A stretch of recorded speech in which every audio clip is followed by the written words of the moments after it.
we got Gage Hernandez. Uh-huh. Introduce yourself. I'm Gage Hernandez. Do I look at the camera?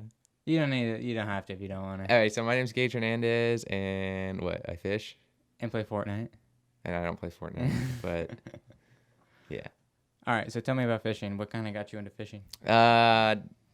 January of 2018, I went on a steelhead trip, and I caught my first one, and it was middle of winter, rain, cold, chrome fish, fell in love with it. So I didn't know that 2018. That's really recent. I feel like the way you're passionate about fishing would be something you'd done when you were younger. Yeah, so I've always had an interest in the outdoors and fishing, and I fished off and on throughout my younger years, but not like heavy. But that trip really turned it on, and I've really gone. That is interesting with it being 2018, and then now kind of what you want to do in life going forward is something related to fishing per se. Yeah, I don't know. I mean, yeah, I don't know. It's like there's something about it. What about so actually just kind of describe what you want to do. Like, so I want to take people fishing for a living, kind of like being a teacher of fishing, and you can make a career out of it. Of course, you got to be good at it. yeah. You got to be a good person, but I check both those boxes off. So I'm likable. I'm good at what I do, so I can get people out. Yeah. And kind of what's the process of the way you're describing it seems like anybody can get up and go and do it. Yeah, I mean, really, anybody can go out and do it. I'll be as patient as I can with a rookie fisherman. It is what it is. But, I mean, you got to start with, for me personally, I've had to buy the boat, buy the vehicle. Now I got to start building up my, like, rods and my gear. And then I have to get the licensing through, like, Washington State, the Coast Guard, all that, and then I can officially guide. So I'm hoping a year from September is when I should launch my guide service. Actually, my guide service will be launched within the next few months, but fully actually fishing. What's like the biggest fish you ever caught? The biggest one I ever hooked into was a sturgeon, and it was at least 8 feet long. I don't even know what that is. Yeah. Would you go catching a fish? Well, I guess it wouldn't be a fish, but would you go tarantula catching if there was a tarantula 8 feet long? No. Why not? Because they're hairy. Fish aren't hairy. So how do you, like, what's the process? I mean, for someone who doesn't fish at all, like, I've seen multiple ways where people just kind of catch the fish and throw it into a bucket. Mm-hmm. And then they have, like, those fish batons. Yeah. That's always I'm always in charge of the boat. I'm always rowing. So, like, when we hook into one, it's my job to get the boat into position because I row it. It's not an engine. I row the boat into position so we can net the fish. Hopefully, there's a third guy on the boat to net the fish. If not, that's me too. And then as soon as we net the fish, I'm usually the first to handle it, and I will make sure that it's a hatchery fish, or if it's wild, that I can legally keep it. And and then I will usually put it out of its misery with a bat. Yeah, I have a Black Mariner's bat that my chosen weapon, and then I'll bleed it and then hand it to the. How do you bleed it? You pull open its gills, and you pull open its gill plate. Its gills come on. There are like lines, and you just take scissors and cut them each, and it's like cutting your lungs, and then you just dip them back in the water and shake them around, and it expels the bleeding. You're not scared the shark will come? No, not in the rivers. Not in the rivers. But I guess for me personally, as someone who's not at all interested in fishing, what's like an appeal, like for the job area you want to go into, taking people fishing? What would be a big draw in, like, to get people like me to get onto a boat and fish? Experiencing something new. A drift boat trip. My boat's called a drift boat. Basically, they're just a metal. I hate when people call them rowboats, but a metal rowboat, and they're designed specifically to go down rivers, run over obstacles, shallow water. I think everybody should experience that trip at least once in their life because it is a pretty amazing experience. You know, you're floating, especially during peak seasons. You know, you're floating down and, like, you have salmon literally underneath the boat, stacked on shore, spawning, eagles everywhere. Like, it's a really cool experience for somebody that... Yeah. And then the fish. The fish is the other part. I always tell people, you know, You can't guarantee fish, but I'll do my best to get you there. And once Yeah. people hook into a fish, I've never had somebody on my boat that didn't enjoy that. What if you get like a vegan on it? Well, fish don't have feelings, so yeah. So are you just interested in fishing like in rivers in particular? Or is there like, Yeah, I mean, would you ever go fishing out in the ocean? I've done it like- before. It's hard to fish on the open ocean without knowing somebody or paying a charter boat, and then you got to deal with weather. There's a lot. Would you ever fish in the Atlantic and start picking stuff up from the Titanic? Yeah, some boots, some skulls. Yeah. So are you scared of the ocean at all, like underneath you? No. You're not I'm more scared? afraid of a deep spot or a river. I'm more afraid of boils. What is that? A boil is so if the current is coming and it's going downriver and it hits a wall of any sort, what happens is that water goes and then it goes straight down and then comes back up on the other side. And so it creates this upwelling, and you can visibly tell, especially in some spots, that the current and then the upwelling. And so what happens is if you get your boat in the upwelling, you can get it out. It's not going to sink you, Uh-huh. but you get like stuck there and you have to row really hard to pull out, especially with more guys on the boat. It's heavy, and to get it out of there is harder. Boils, though, in some spots will sink you. Like, Are you scared of drowning? I'm afraid of losing my boat because it's expensive and I've worked hard for it. So, but I'm always safe. No fish is worth drowning. I'll be safe if I have to. I just found out that piranhas are illegal to keep in Washington. There, Yeah. Washington's not the smartest. Because I was like, that'd be such a cool, like if I were gonna, I'm not a big fish person. Like I like animals I can hold and Yeah. like hang out with. Yeah, we can except- hang out with fish for a little bit before they go in the cooler. But But yeah, I just feel like a fish, it just kind of chills. Doesn't really, there's Yeah. not much interaction with it really. no, well, I think that's one thing that draws me to fishing a lot is their life cycle of fishing. It's like You take the life and not feel anything. No, I always try to put them out of their misery as quick as possible. I don't like anything suffering. Would you ever go like the Revenant and just straight up eat a fish raw, like pick, like a bear, just take it out of the water and just take a bite out of it? If I'm to that point of hunger, then I'm gonna do it. But I've never been there, so So do you enjoy eating the fish that you? no. No. I like eating fish, and I'll eat them sometimes, but I'd rather just catch them. And So you just like killing them for now the sake of I will killing I them, will Gage. I will release fish always. Like people say, don't release hatchery fish, but I don't know. What's that? Okay, so a hatchery. You don't just go over the whole like. You can all this terminology you're throwing at me Yeah, is see, that's almost right. Yeah, I get it. So, over the course of European expansion onto the West Coast, salmon were almost an unlimited species, like so thick when they would return to their rivers that you could walk across their backs to the other side of the river. But what happened is overfishing, especially on the Columbia River and its tributaries. You know what tributaries are? No. Tributaries are river or ocean, river, smaller river, creek, glacier, wherever it starts. That's a tributary is just a arm of some other river, or Yeah. so slowly fish got wiped out, and that was across the board. So what happens is a salmon, and a steelhead, they follow pretty much the same life cycle. They're born in the rivers. They migrate after so many months out to the ocean. They usually go up to Alaska, where they'll eat. They'll get big. Then after 2 to 3 years, they'll come back and then go to their original rivers, and then come back. But what happened is we've overfished them so much, and it's more on our ancestors doing this, and then some mismanagement today, definitely. But what happens is we've built hatcheries on most rivers. Most rivers have hatcheries now, and what that does is you have fish that come back to the hatcheries, and what they do is they never spawn on their own. They're anesthetized, and then they're cut open, and their eggs spill out into a bucket, and then they do the same to a boy. They milk them. They milk the sperm out into a bucket. Do you ever and then drink that? No. I have eaten a sperm sack. How was that? It tastes like sushi. So all you sushi lovers, you're pretty much eating fish balls, but it tastes the same.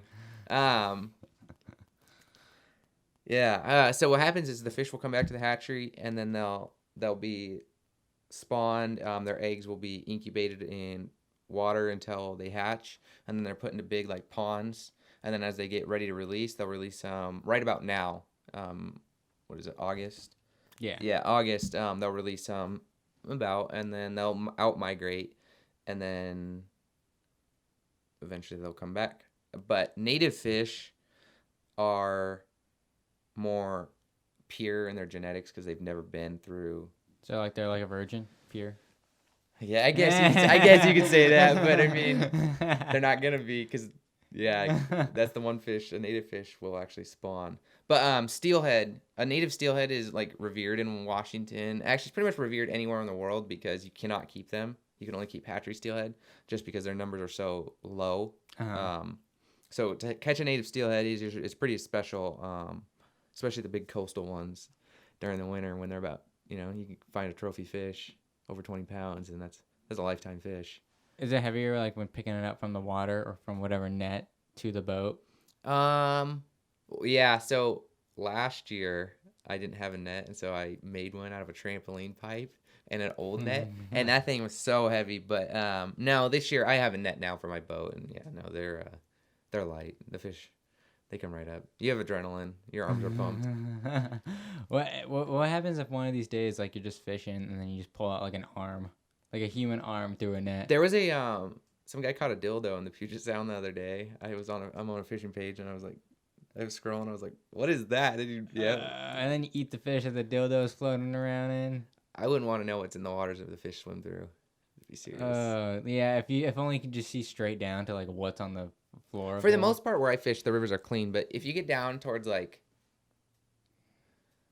the lower parts of the rivers, especially like I don't want to drop river names, but like the Puyallup, because everybody fishes it, and same with the Green, and there's a couple others. They just run straight through cities. They're like lower parts, they're estuary parts. Yeah. And you got to think the fish are just sitting. That's how Corona started. Yeah. Well, and they got to swim past Seattle too. All the southern Puget Sound rivers, they got to swim past Seattle, and they dump human waste right into the Puget Sound. So. Oh. Well, I mean, it's just recycle. Yeah. In mass quantities, it's pollution. It's gross. Man, I miss the old Gage, the one that was in the NASCAR. Dude, that's been so long. Once Dale Earnhardt retired, I was like, NASCAR got too liberal. What happened? My favorite guy retired. Oh. And they just really NASCAR's become too, like, I'm all for removing the Confederate flag. The Confederate, yeah. I don't see any need for it. My problem though is NASCAR was never supposed to be commercialized or like. It seemed like I don't know. It's gotten too rich. I don't know much about like driving like those kind of cars, but it seems weird to put it as a sport in a way because it's like almost like golf. It's just like when I think about a sport, I mean competition is a big factor, but I also think there's like a physical skill to it. I don't ride dirt bikes, but I've ridden dirt bikes, and you feel it. You feel dirt bikes a lot. I imagine it's almost the same with a NASCAR, just for the fact that you got to be physically conditioned. Because inside NASCARs, they're really hot inside, and so physically hot. Yeah. Why? Is it like a computer? Well, you got these components. Well, you got the engine. Well, it's bare. It's just a shell. So you have like your whole like frame. Yeah. And then they pretty much just set like the cover over it almost in a way, kind of.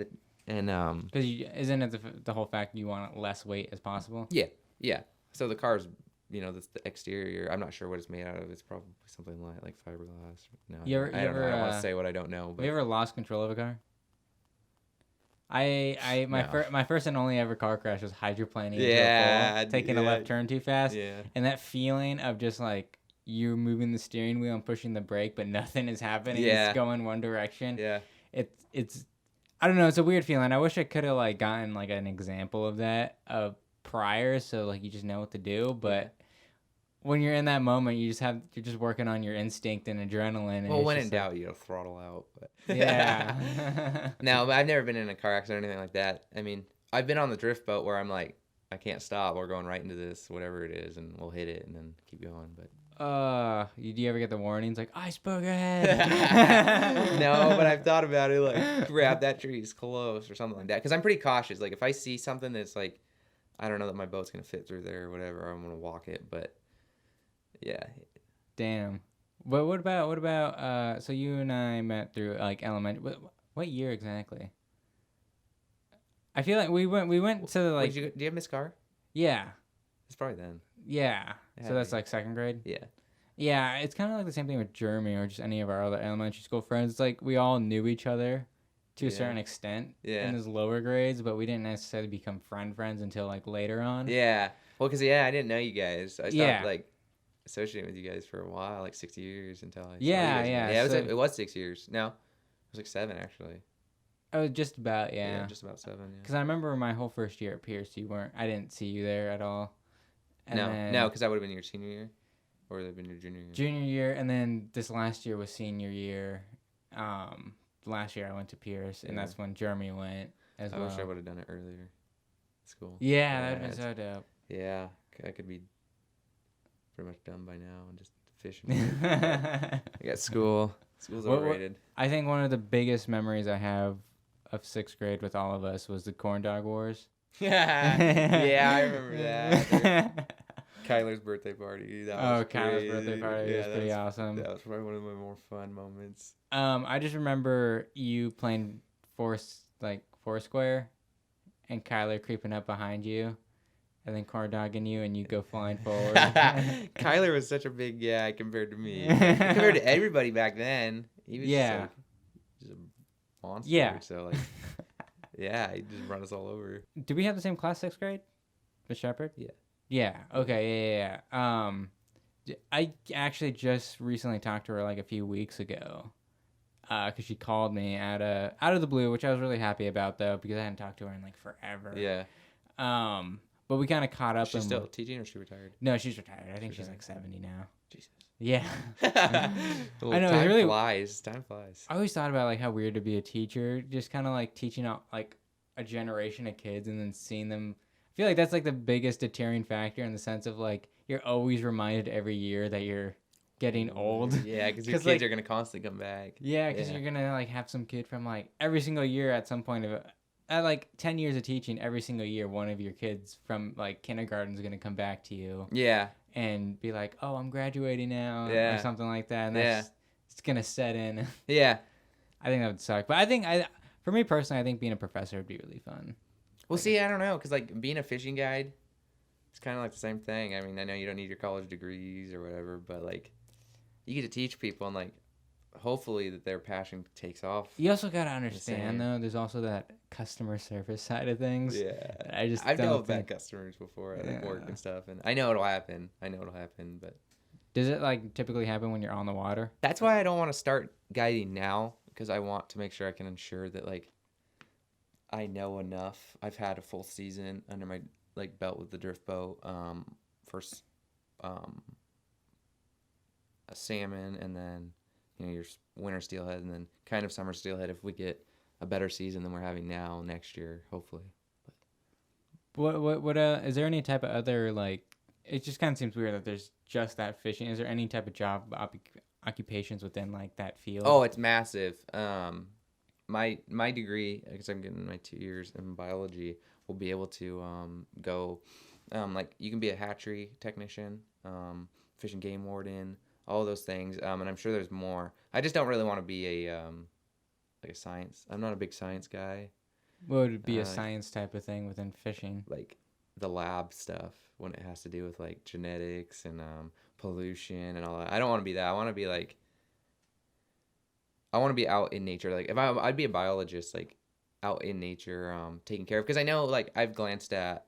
I mean, I haven't dove as deep as I probably should, but like, they almost go through the like they'll be stationed on like the Green River or something, and their job is to like understand the whole way the green's working and how to make it work better. Yeah. That's the problem though. Humans try to make everything work better. That they should have their hands shouldn't be in. They're not God or Mother Nature.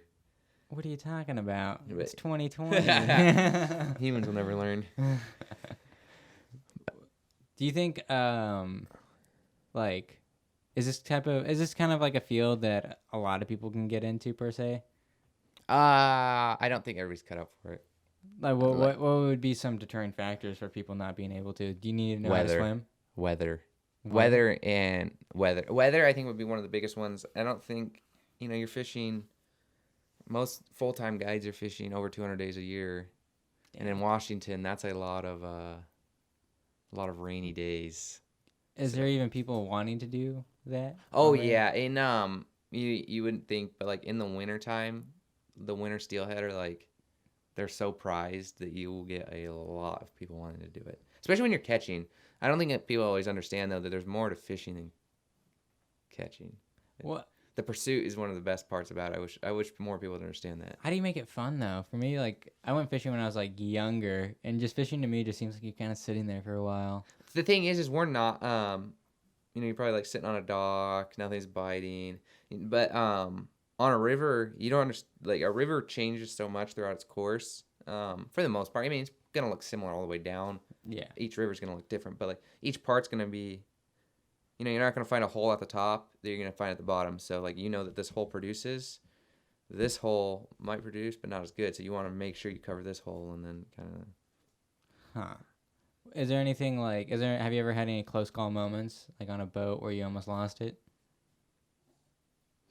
Yeah, the very first time I floated, I was on a raft and I got the river made a quick right turn, and then like 100 yards downriver made another left turn, and at the first right turn there was a log jam, and so you had to get back away from that, and then there was a log coming out of the bushes and it went down like this into the water, and I couldn't turn the boat around and pull it back away enough and get around it, so we got kind of stuck under it and started getting pulled down under it. And so I had to like jump out of my seat and push us back around it. That's the worst that's ever happened. Was your heart like beating super fast? Well, my rod got caught in the tree because there was branches on it. It was summertime, so Yeah. it was blooming, and my rod was caught in it. It was bent in half, and I was like, "Fuck the rod, get us out of here!" Because I don't want to. You're not gonna drown, but I don't want to lose the boat either. Yeah. So. What would you have done on the Titanic if you were the captain of that? Probably go down with the ship if I'm captain. This is what it is. That's what you signed up to do. That sounds like such a noble thing to do, but also at the same time, if I was in that position, like that'd be the noble thing to do. Yeah. It's also like I don't want to die. Yeah, no, I don't ever want to die. And like, just be like, I'll swim back to shore, dude. I get rattled easy. So like, if I floated a river for the first time this spring, and it was the first time I was in a drift boat. Yeah. And so when you're approaching a certain section of the river that might be a little faster, you're going to see lines that like the water's deeper. Uh-huh. You want to find those lines. Well, I didn't know that the first time. Like I knew of that, but I really didn't. And so I was like, oh, there's a boat here. I'm going to go over here. Right down rocks. Just banging rocks. And it was loud. And the aluminum boat sounds like the Titanic, like you're probably sinking, but you're really not. It's just the river's pushing you downriver and you're going to, run into rocks as you're going down, and then it'll get deeper and you'll keep going. But I went on a water slide that went left and right super fast. That's pretty wild. Yeah, river's not quite that fast. I hope not. What are those things like where you're just like kind of on a boat and you're going down just waves or like going super crazy in rivers? Whitewater rafting, probably. Is that something that you're interested in? It is something that I would like to learn. Not so much whitewater rafting. I could be wrong, but the Deschutes River in Oregon, they have different classes of rapids. There's class whitewater, and then there's class technical. Technical is going to be like that's racist. Like, whitewater, like boulders and stuff. Like you got to dodge. Whitewater is whitewater all the way up. So you got a class 4. It's going to be a waterfall. You probably don't want to go over that. You can if you have the raft though. If you have a raft, you can go over it. But the drift boat, I don't know. I've never pushed past a class probably 2. I've probably never done more than a class 2. Would you still be this passionate if you like lived in another state with wanting to go into occupation? No, there's not as many opportunities. You either can go to Florida and catch a crocodile. Well, I mean, Florida's big on like I want to say tarpon and what's that? Like it's a tropical fish. They're just It's just a fish. Yeah, they're just a fish. It's hard to explain. You got like So the fish that I target, they're Pacific salmon. There's 5 species of them, and on the East Coast, up north, like same like line across. You know what I mean? Like Yeah. there's gonna be Atlantic salmon, but that's all they have on the East Coast. We have 5, and we have king, silvers, chum, sockeye, and what's the last one? Pink salmon. Pink salmon only run every 2 years though. Is there any type of animal or animal or fish that you have to be wary of? Like while fishing? Yeah. I I feel like in Florida, it's like I went fishing down in California once, and it was on a reservoir, and we were bass fishing, and so when the reservoir fills up, you have trees that are like half submerged, so just the tops will be sticking out. Yeah. Well, rattlesnakes will sit in there, and Oh, you ever catch them? no. So the guy told me, he was like, "Yeah, we'll get the rattlesnakes. They'll climb up on the deck and stuff." And I'm like, "No, I don't mess with that." But in Washington, I don't really think there's anything you got to worry about. Up north, you got to worry about. Well, we have bears, the largest amount of serial killers produced. So. Well, yeah, because like the Green River, Yeah. You ever go fishing there? The Green? Yeah. Yes. I fished you the were Green. just like wheel out a little wedding ring. You're like, what is this? No, I try to stay away from the Green just because like a lot of it's got okay fisheries, but like you're also gonna deal with what comes out of Seattle, Auburn, Kent, the crime. A lot of it comes out to that way. So you get a lot of drugs out there. People don't clean up their crap. So when you're like fishing or whatever, is it, or just like the area in general? I've never seen it, but Highway 18 right off Black Diamond, there's a pull off. It's the bottom launch that you take out. And yeah, you'll find needles and stuff down there, and I don't screw with that because like. Do you ever find anything left in the needle and you just like? No, I've never inject it. I've never. No. And then all of a sudden you're just 10 times better at fishing. No. Why not, Gage? Yes. Such a baby. It's the AIDS. I would be more worried about, I guess for me, as someone who doesn't go fishing, is, I guess, just situations of, I don't know, just like being in the water and then being bored, obviously. Yeah. That's a big factor for me. That would keep me out of there. And also just, I don't know. I just feel like I don't know what I'm doing. And well, see, that's the thing is like not fishing. Is it also an expensive hobby? It's something like compared to golf or yeah. Per se? Well, I wouldn't say golf's cheap. When you start, the more you get into it, the more expensive it's gonna get. It's like any sport. I've gone from. I'll still stay true to like some of the like the beginning stuff I've learned, but also some stuff I've like I won't use that anymore. I'll only use more expensive because it works better. Something like that. The spider wire. People don't like spider wire, but I've never had an issue with it. They don't like spider wire? Yeah, they don't like it. But I've never had an issue with it. I've got lots of fish on it. I've never had an issue with it either. It's cool. All my plug rods have been with spider wire and never had an issue with that. I've caught lots of fish. See, you like spiders. You could just hold one line. I like spider wire, not spiders. Screw that. So are you scared of snakes too? Yeah. I don't. I don't mind like garter snakes. Like. What about a ball python? No. No. That's the snake I'm thinking about getting. Yeah, as soon as they're just getting big, So. And they have rattles. That's. So going back to that one, what you said you fished in California? Mm-hmm. Did you ever see the rattlesnakes or anything? No, I've never seen a rattlesnake. I wanted to, but I never saw one. I want to see one from like shore. What would you do if like a snake like went up onto your boat?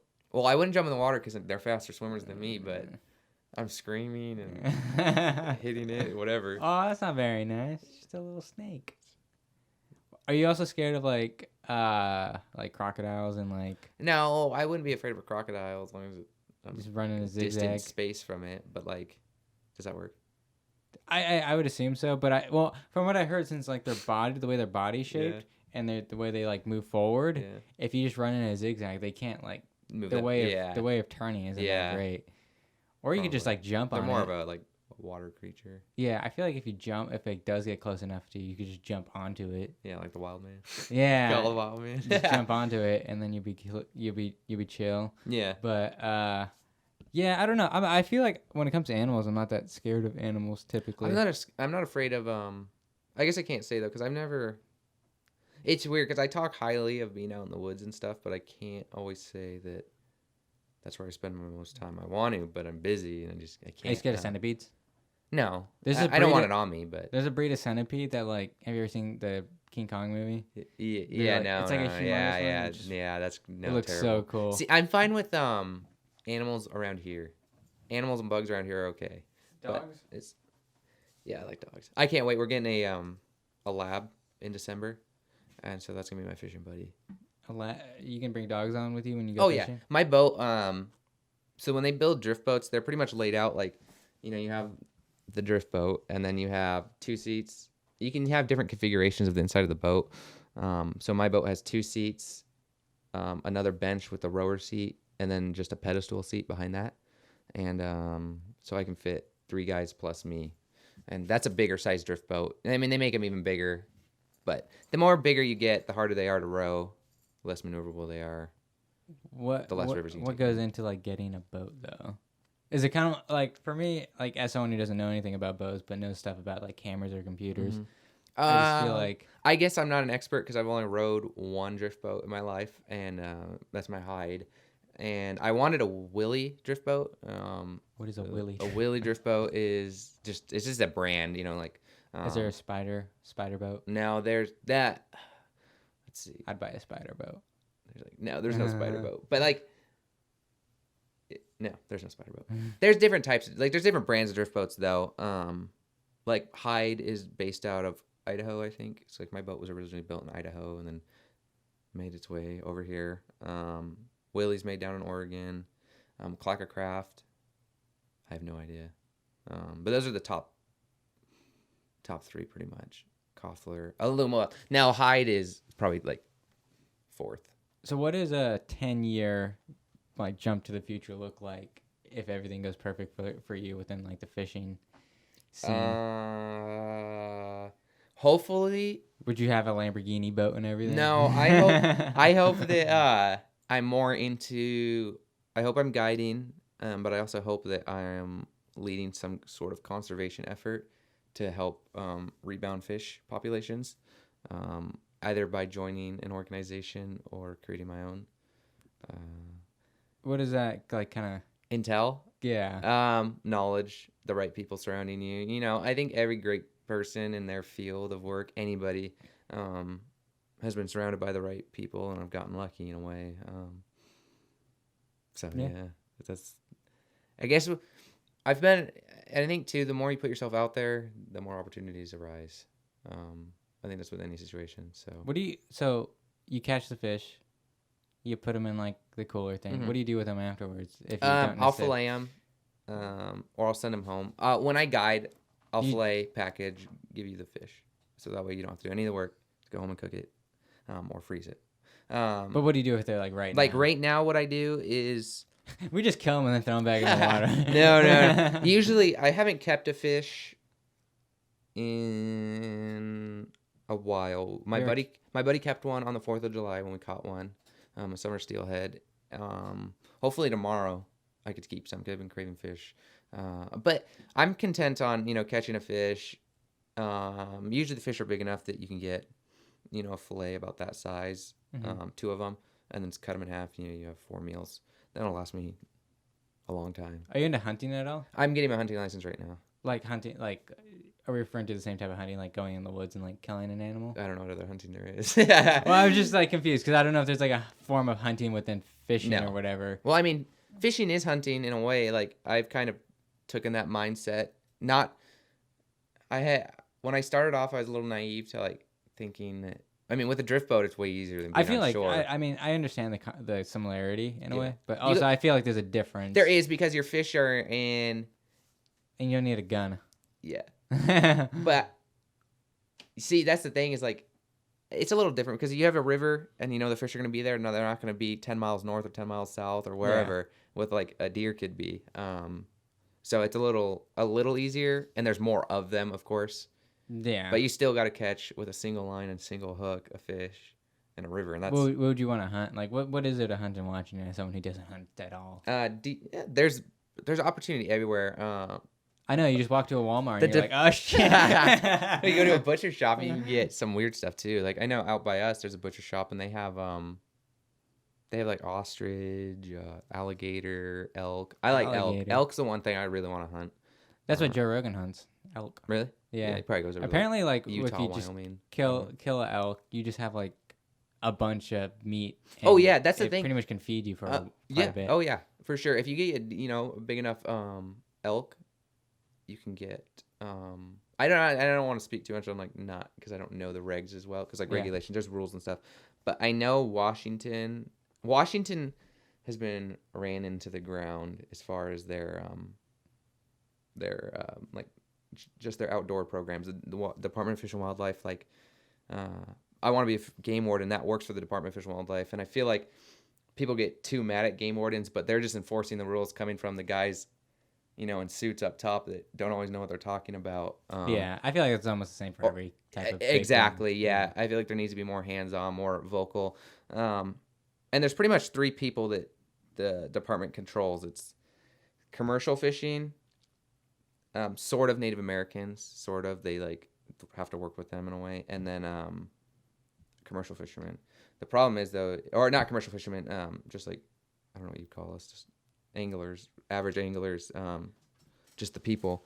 But the problem is overfishing still. They still overfish it. They don't do what's right.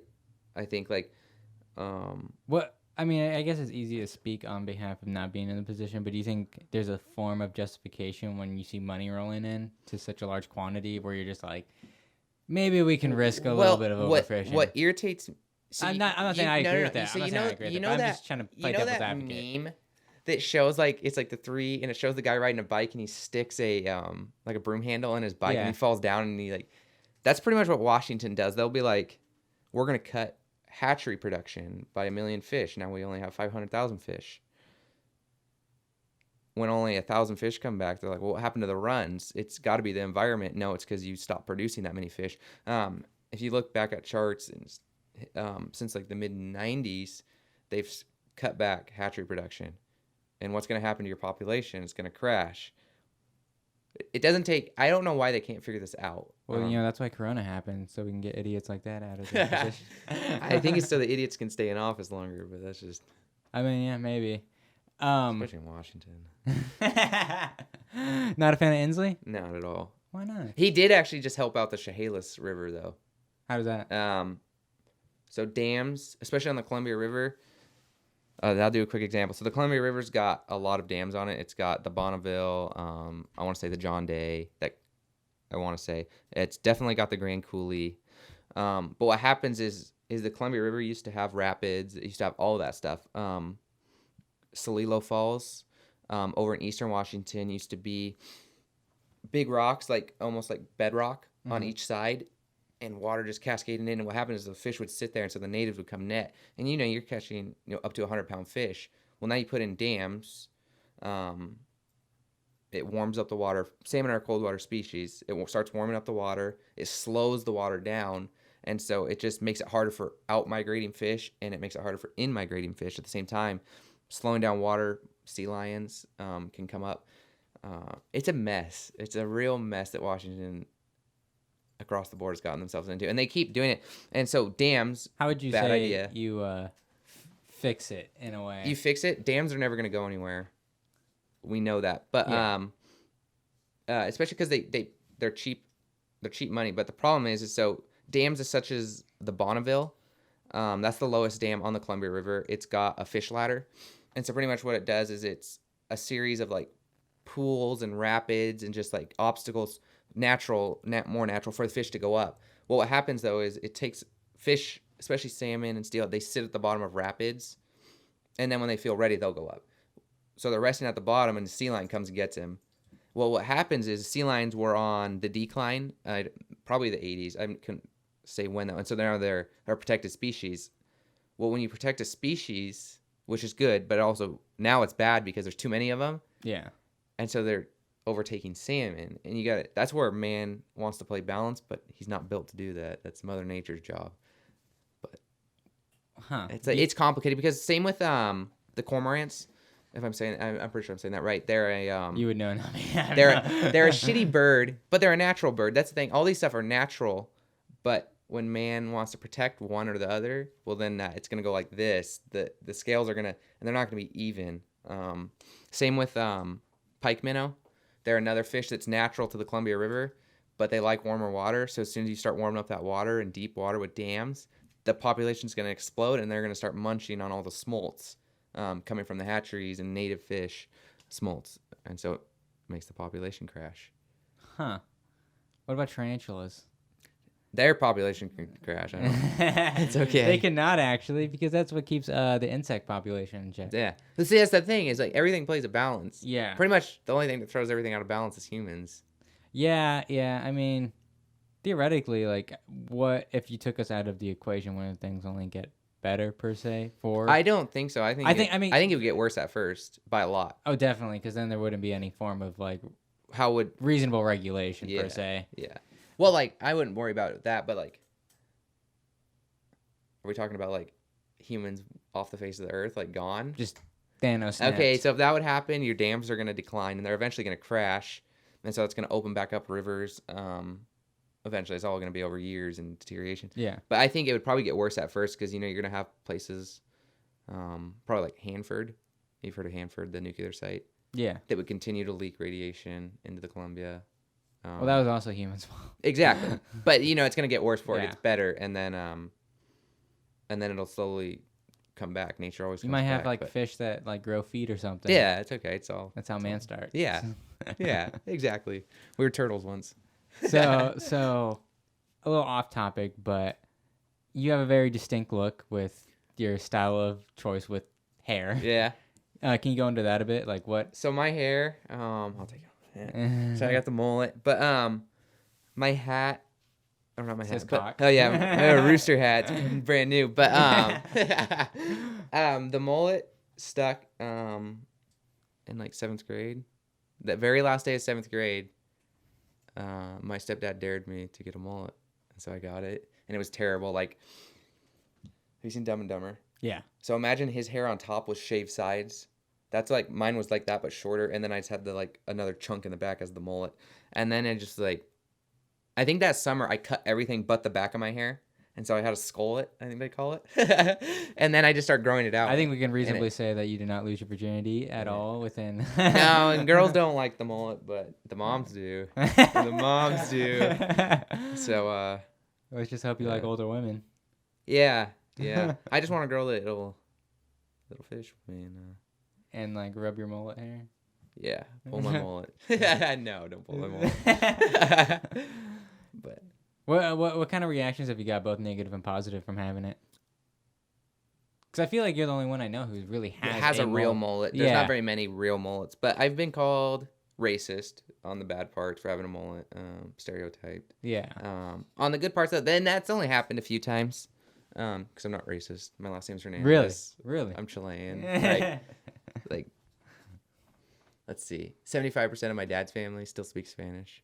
So, like, pretty sure I'm not racist. Like, I'm accepting of everybody. But, yeah. So, but I've gotten a lot of good stuff. Like, I think it makes people smile. A lot of people like smile. But then again, I've walked by groups of people, and it makes me sad. And it doesn't make me sad, like, personally sad, but like sad for like that they do that, because like you get a group of people you walk by and then you know they're whispering about that person, but like my hair I can cut off and I'm just like you or just like anybody else. Yeah. But like, what if that's a person with like that's different, like disabilities or something, and they're still going to do the same thing? That hurts my feelings for that person that might not be me, it might be somebody else. Like, so that's something I don't like. But 90% of the time it's good conversations. People are like, older guys are like back to my childhood. Moms are like, that was one of my boyhood crush, or like my girlhood crushes, right? Is that what it's called, girlhood? I don't know. Boyhood. Think so. I don't know. But like girls, when like they were younger, like guys, all the guys had mullets, and so like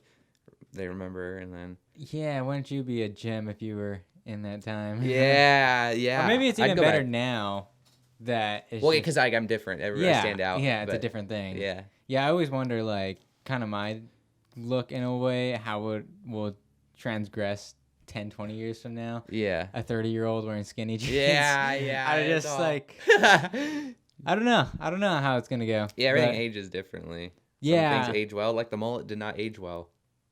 you look back in early 2000s emo scene age, you don't see a lot of that today. No. Even like, yeah, the 2000s were a weird time, like Frosted Tips and like Yeah. the early 2000s, like when we were born. But like, yeah, We grew up in a really weird time where the world transitioned really fast. we grew up in that transition time of like when cell phones first, like smartphones in particular, first started to become mainstream. Is when we were like around middle school, high school.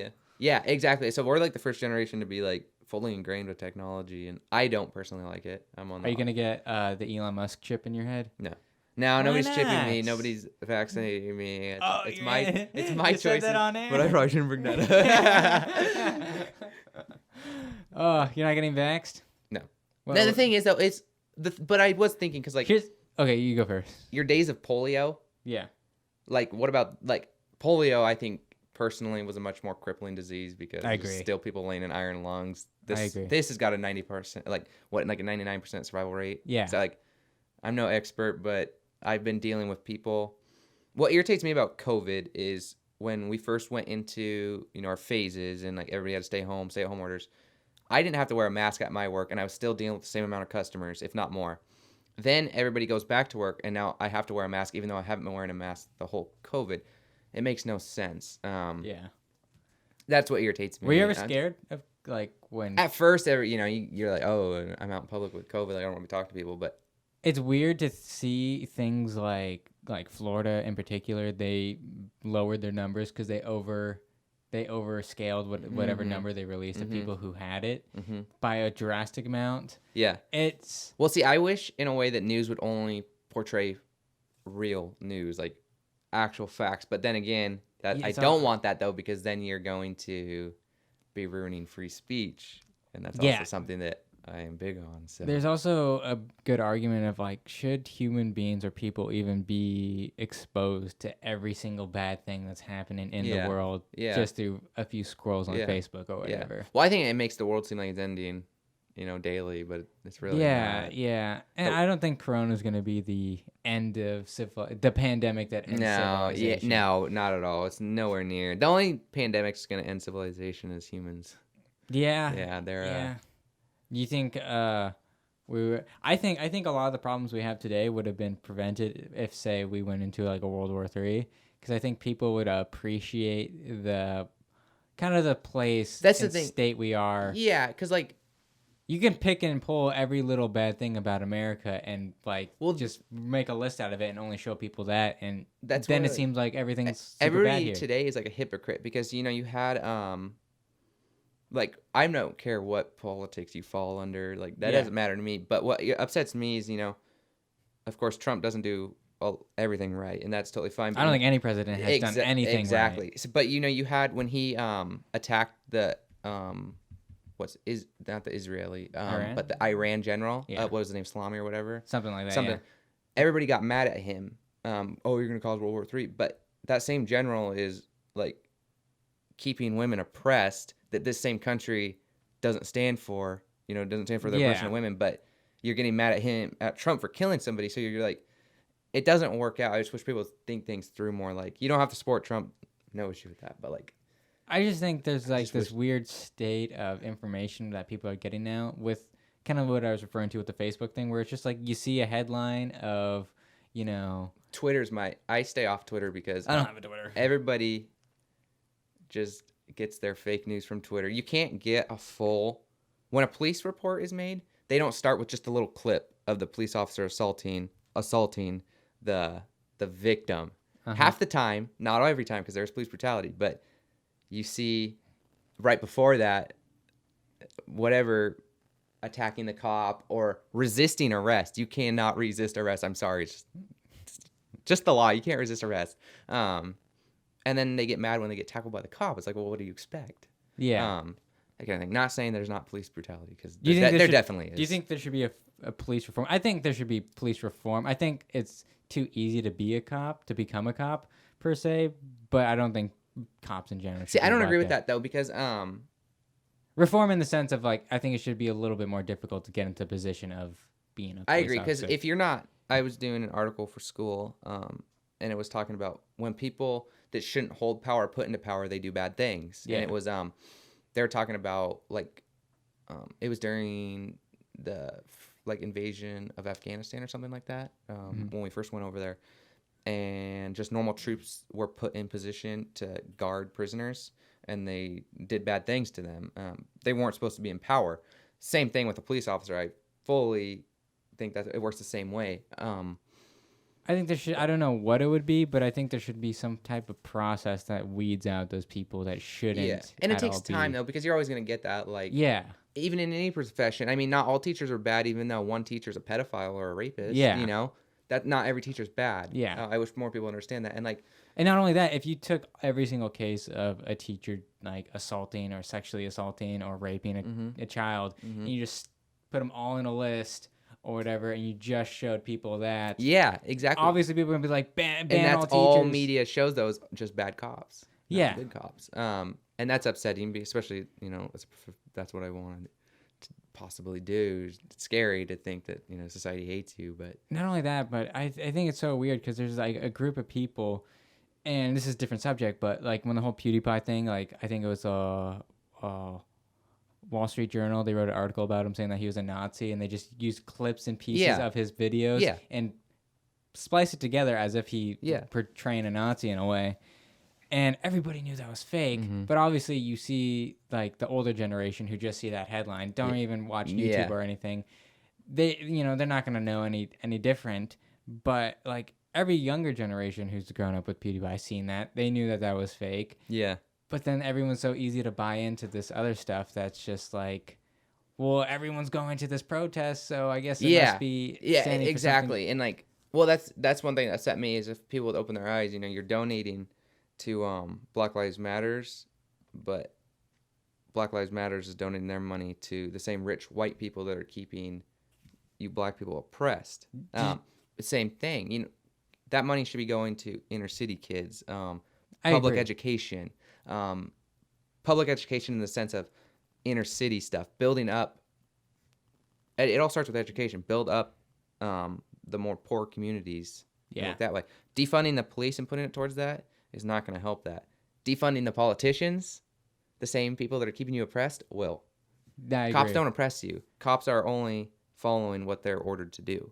Yeah. So. And I also just feel like there's just this level of just mindlessly buying into things. Like there's no conversation. If it's on the anymore. internet, it's probably true. Yeah. So there's no conversation anymore, which I think is a big problem. You see, whether you agree with these people or not, Ben Shapiro, Steven Crowder, Milo Yiannopoulos, they go do these talks. They're more conservative speakers. They go do these talks at college campuses, and there's just riots and like stuff trying to prevent them from speaking their opinion, which I think is very damaging because what happens if we flip that on them? Like, let's say, which well, now we're oppressive and stuff. Yeah. It just like, if anything, if you really think that this person is a Nazi or a racist, let them speak. Everyone. Then you'll know they're a Nazi and racist. Everybody will like, know. Society will do their own thing to them and push them out and do whatever. Like that's. Yeah, then everyone will know. Rather than like, would you rather have someone who's openly racist and like a Nazi, or would you rather have them like in your community, like,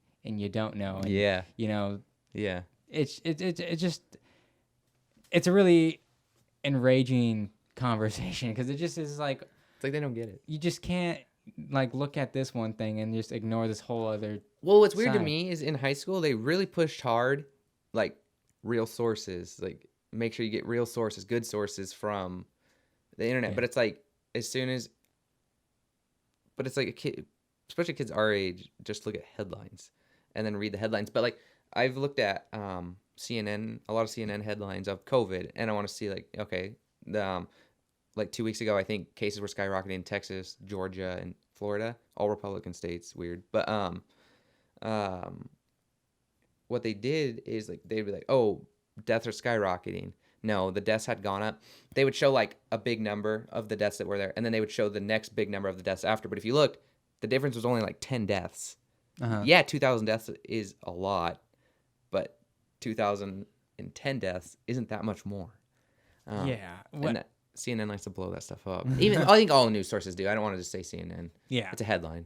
What do you think? If you were in a position of like maintaining Corona, what would you think? Part of me just saw like just rip the Band-Aid off, like let people go back to work, let everyone I mean, we survived the bubonic plague without vaccines, any modern technology. I'm pretty sure we can fight this without. Yeah, yeah, and I think I don't know. I just for me personally, the way I would have maybe went about it, and this could have been the wrong way. No one knows. Mm-hmm. Is don't rid people of their jobs and their livelihood and whatnot. Let people go back to work, and for the teachers or people who are immunocompromised, let them stay home. Give them the additional federal unemployment benefits since they're more susceptible to it. Yeah, and let them kind of just wait it out until we have something that can more so prevent it. But don't shut down the whole country. No, I think it's excessive, and I mean, my personal beliefs are that, well, and that's another thing. I've seen posts, again, it doesn't matter what your like party you belong to, but like they're bashing Trump over economy. But the only reason, and this is just from Washington, I can't speak outside of Washington. They're calling it the Trump pandemic. But like in Washington, the only reason our economy is doing terrible is because our governor shut us down. And our cases are not even on the rise. You're testing more people. At the beginning of COVID, I could go to Cabela's and drive there and there'd be nothing. Now I drive to Cabela's and on the way there's a testing facility. That wasn't there before. So obviously they're testing more people. I went to a casino and they did that. You had to like stand on some like line and then they had a TV and it just like it showed you like your heat temperature or whatever. Yeah. They're like, okay, sweet, you're good. Yeah. But I also think that I don't think shutting down is the way to go. No. But I also think there's maybe some businesses that like I work at a movie theater. I don't know when something like that should open back up, you know? Yeah. Because that is staying in a room for hours, getting up, and then a new set of people go in that room and sit in there for hours. So I don't know how you even... They almost need to like make Febreze that like is disinfected. Like go Febreze the whole movie theater. I don't know. Something like that. But I don't have my PhD to answer that question. Yeah. It's hard. I would have done it completely different. I wouldn't have panicked as much. At first, I feel like I would have took it as, okay, this could either go from something that's like a flu, which it kind of pretty much is, or it could be something that is going to kill lots and lots and lots of people. Yeah. So I would have took that measure of, let's just go with the highest state of like the worst that it can be and then see how it actually is and try to measure it out on what we can and cannot do. I mean, hindsight, of course, you can understand anything, but like... I don't know. When I first, because it was started in Wahoon or wherever. I don't know how to pronounce it, but yeah, you're susceptible to it, right? You have HIV.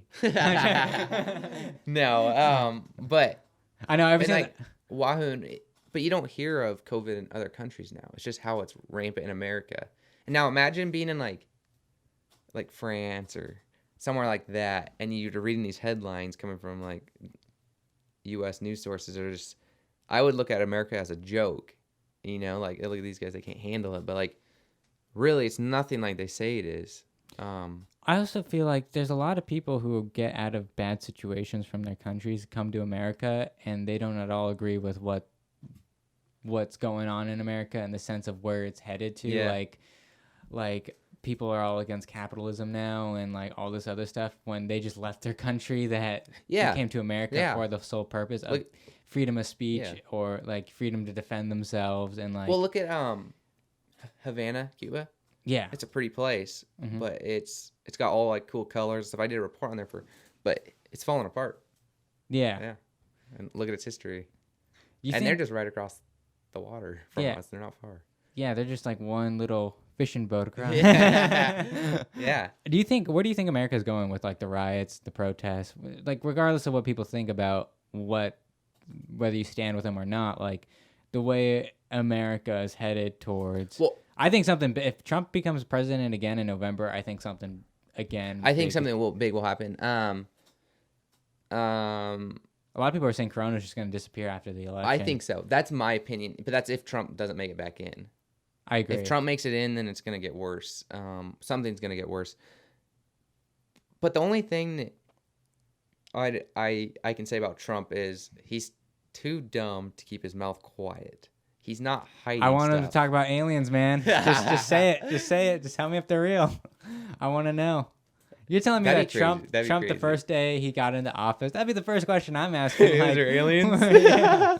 They're all worried about the nuclear codes, but he's just trying to get to the aliens. Yeah, I want to see one. It would be interesting. Maybe don't they know. can create a vaccine. I think the universe is too big for there not to be aliens.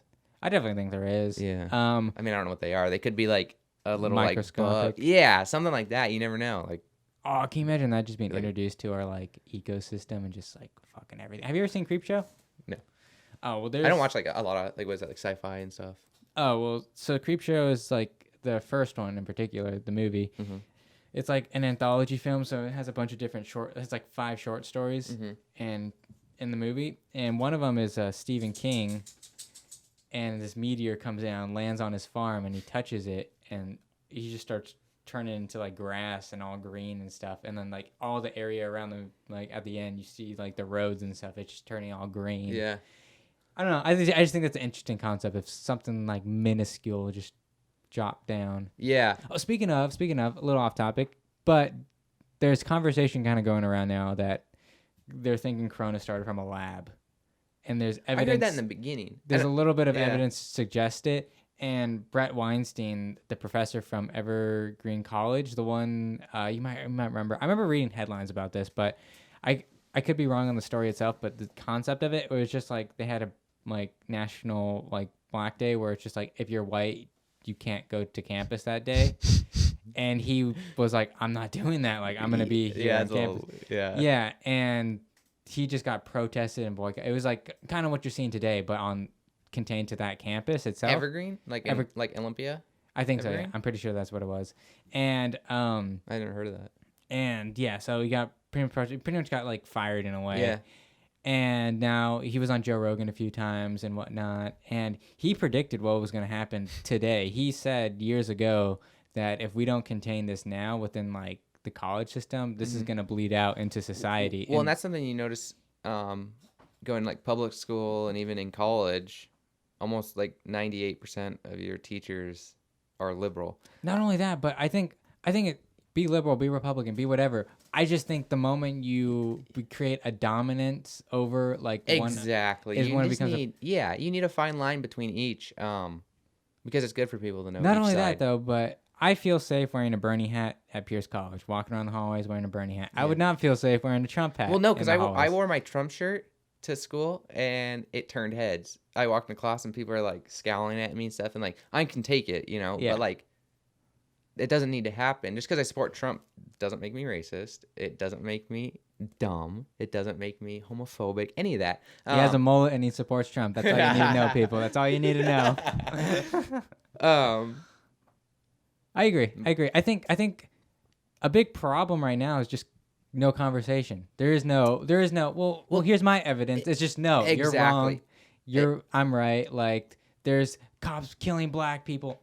Yeah, I can see that. I agree with that. But like, let's look at the statistics. My best political conversations come with people that are willing to talk and they're a part of the other side, because then I can understand where they're coming from. Yeah. And then I want them, and I'm not going to change their opinion, and they're not going to change mine. Or maybe they do a little alter it, or like a little, but you know what I mean? Fully, it's not going to happen.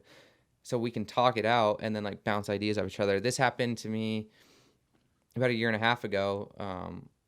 I had to go do a school thing, and so I was driving a girl there with me, and we were talking about. You're with a woman? Yeah, with a woman. We were talking about politics and stuff, and like she was Democrat and I was Republican, and we were actually talking about hunting, which had nothing to do with really like politics in a way, but she was like, I don't understand it, I don't know why it should happen. And then I was explaining to her why hunting ethically is good for the environment. It really is, because it creates, it creates your carrying capacity for that ecosystem might be too high, so you take 2 deer out, now you're at carrying capacity. It's not like they're giving out, you're going to go hunt 10 of those deer. You're only going to hunt 2 of them. So there's going to be more to come back. It's good for the environment. And she was like, oh, okay. And then and then we were just talking about that. Like, that is completely fine with me. And like, maybe I think something you say is dumb, but like, I'm not going to bash it. Yeah. It's probably something I say is dumb to you. Yeah. I just wish more people would be willing to listen to each other. Yeah. No matter what. It's almost like this is more of a scaled down dumb version of it, but let's say, what's your favorite movie, Gage? The Revenant. The Revenant? The Revenant's my favorite. I think it's a one-time watch, but all right. I agree. I can agree with that. You told me that, and now every time I watch it, I'm like, yeah, but it's a good one. I just ruined it. Is it one of those things that I don't know. I really like The Revenant, but it's just like I can only imagine myself watching this like a few times in my life because it's not that rewatchable of a film per se. Exactly. Yeah. Yeah. I mean, but going back on what I was saying, you're more from this, but he won an Oscar, right? Yeah. For not. I think he should have won an Oscar. Yeah, he won an Oscar for not talking, pretty much. I think he should have won it for Wolf of Wall Street or What's Eating Gilbert I've never Grape seen all of or Wolf of Wall Street, Titanic. but I want to see it. I love it so much. Yeah, But back to what I was saying is, you like The Revenant. What if I hated The Revenant? I'm like, you're so stupid. This is why. Yeah. And then I'm just all like, I just visibly and physically get angry with you that you like that film when you're wrong. Yeah. And it's just like my stance. I'm just not even considering why you like it. I'm just all like, this is bad because I have so much emotion attached to it that, you know, I'm not going to let you say you like it because there is no reason to like it. It's just straight bad. You know? Yeah. And I think that's how conversations are today. There's just people, they hear one thing, they buy into it, and they attach their emotion into it. Maybe justly so. You know, police killing black people. No one agrees with that. No one likes that. That's what I don't understand. Is like they're getting all upset. Nobody agrees with the George Floyd situation. Nobody agreed with that. Like I was almost like so upset that like I was like I'm never gonna be a police officer. Any of that after I saw that. I think the whole world was upset really about that. But then it turned into sides. It's like the whole world was on, not just black people, but just as Americans we came together and we're like, this is wrong. Even the world, you saw protests all over the world, but then it turned into something else. It turned into. I needed my cheesecake from the Cheesecake Factory more than. I know. You see that lady walking out with a cheesecake. Like, what does that have to do with George Floyd? Or did you see the Lego guy? Oh yeah, he was walking out of Target. The yeah, like how is that gonna help George Floyd? I like both those examples too because the guys are white. Yeah, actually, one of the girls was white, but because it wasn't just black people looting. Yeah. And not only that though, I just feel like I 100% agree and support peaceful protest. Exactly. I agree with that. If you want to protest police, George Floyd, Breonna Taylor, any of that, 100%, I agree with you. I think those situations were wrong and they should be justified. But I just don't think that, you know, burning down a police precinct is the right way to go. They're going to rebuild it. What did you think of Chaz? Chaz was a hypocritic. There were a bunch of hypocrites because they don't like walls. They don't like police. I heard about that. They don't like any of that, but they go set up walls. They go set up their own police. If you want, it's weird. Whatever floats their boat. But. See, you can't have conversations with these people because what they're doing is right. Yeah. And even though whether or not it's hypocritical or not, they justify it because, well, they're gonna come and take this little part. Well, you took it over to begin with. Oh, that was the third part I forgot. They're all against Columbus and stuff. Yeah. But they just occupied an already occupied zone of people, putting businesses out of business because they're occupying it. Yeah. So what's the difference? Yeah, I'm not a big fan of like two wrongs make a right. Like I don't think. No, they don't. If you wrong someone, I don't think. No matter how much like revenge like would an feel, eye for an eye type. Yeah.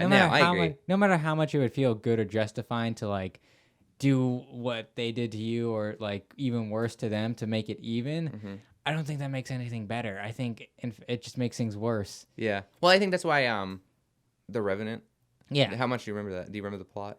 Yeah. So he kills his son and then he goes out for revenge. But he doesn't kill him. Yeah. He just lets him drift off into and lets the natives take care of it. Because.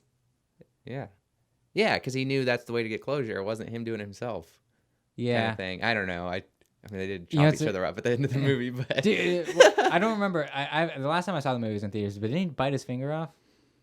They were like tussling. They were like crawling that was around. One of the coolest and like fights. One got a knife in his hand, and the other like got a tomahawk, like chopped off some of his fingers, and then like his ear bit off, and then like that's the dirtiest fight scene I've ever seen in my life. Yeah, because they were just taking cheap shots, but I mean that's how a fight would be. That's how I'd fight. A real fight, yeah. It's not gonna be like because I hate fights where like the guy gets stabbed in the stomach.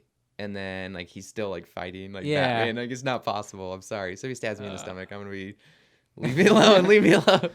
Something that's also been a big hypocrisy is people who are anti-Second Amendment, anti-gun. Mm-hmm. Joe Rogan brought it up. He says he's driving down L.A. gun shops. There's a line of people ready to get their firearm. Yeah, it's weird, isn't it? Well, that's the thing too. I think the media likes to say that like one side's more stronger than the other, but I really don't think that. I mean, we saw that in 2016. Mm-hmm. And I think we'll see it again, but that's not my... I don't know. I'm skeptical on Trump being reelected. I do. I think with I think his biggest strength was the economy. Yeah. Being reelected, because economy is good when he was president before the pandemic, but now that it's like just in the shitter, and I don't think people take into consideration there's a global pandemic, and you want us to shut down all the businesses and stuff, but then expect the economy to be exactly. It's just. I mean, but everybody's gonna cash that stimulus check. Hell yeah. It doesn't like Trump, so I mean, whatever. Yeah, and it's just I don't know. It's a big game of just hypocrisy, and I think it happens. I think it happens on both sides. Yeah, I wish. Right now, you're seeing it in Congress right now. So the unemployment benefits and I don't remember what it's called, but the whole thing that prevents people from losing their houses and whatnot, that postpones it due to them not working. Mm-hmm. So that expired July 31st. Theoretically, it just expired July 25th, I want to say.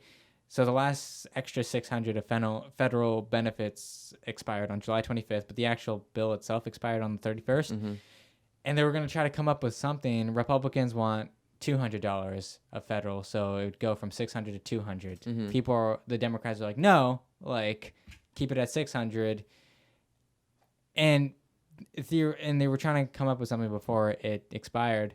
They didn't, still haven't today. So people are just going to be getting whatever state benefits they're going to get while not having a job. And it's just now the home eviction thing is also not extended or whatever. So people are going to be losing their houses. They're not going to be able to pay rent. Well, to me... And it's because all of them are so deadlocked on, no, it's either this or nothing. Democrats, it's either this or nothing. Yeah, I wish they would come together. That's why there needs to be term limits on politicians. Because I don't want... of course, we're always going to be ruled by older people. It's just the way it is. But, I don't want everybody to be old. There should be, younger people in there. I want to be in Congress. Bring boogie bombs back to Fortnite. Can we get a vote, please? They're not there, are they? No, they're not. Bullshit. I haven't played that game in so long. But yeah, I agree. And it's just this weird. I don't know. It's a weird time in history. It's a really weird time because this is. I never thought in my lifetime I'd grow up and live through a global pandemic. No. I don't think it's as bad as media portrays it out to be, but I also didn't think I'd grow up in a time where, when Corona was first happening, there's curfews where we lived. There was, Walmart closes at 8:30 now. So if I want to... Well, I don't know. I think times changed though, because 60... I don't know, not even 60 years ago. And this but during the USSR days, we were still doing nuclear... drills in school. Of course, that's before my time, but that's so weird to us. But that was just normal to That's them. what I'm thinking. I was, biblically speaking, people say that. I feel like every single generation, they're like, "Oh, these are the end of times now." But it's just okay, these look like this probably is the lowest I'll ever live till the world being in the state it's in. Mm-hmm. I hope so. Yeah, I hope so too. There could be another, World War III for all we know, but. I look back at the Great Depression, World War II times, that would be the end of the world. That's where, I personally would feel if I lived in that time, I feel like this is where it's ending, Yeah. Because it's just the way the Great Depression, people are just can't eat, people are in the streets, and it's just, and World War II, can you imagine just getting a knock on your door you're coming with us, man? Yeah, and you're 19, 18. And then that's when I just get a hammer and just hammer in my knees. I ain't going. Do you ever see those memes when the World War III thing was happening? It says when the drill sergeant comes knocking on your, or the recruitment officer comes knocking on your door and you answer and you're in a wheelchair.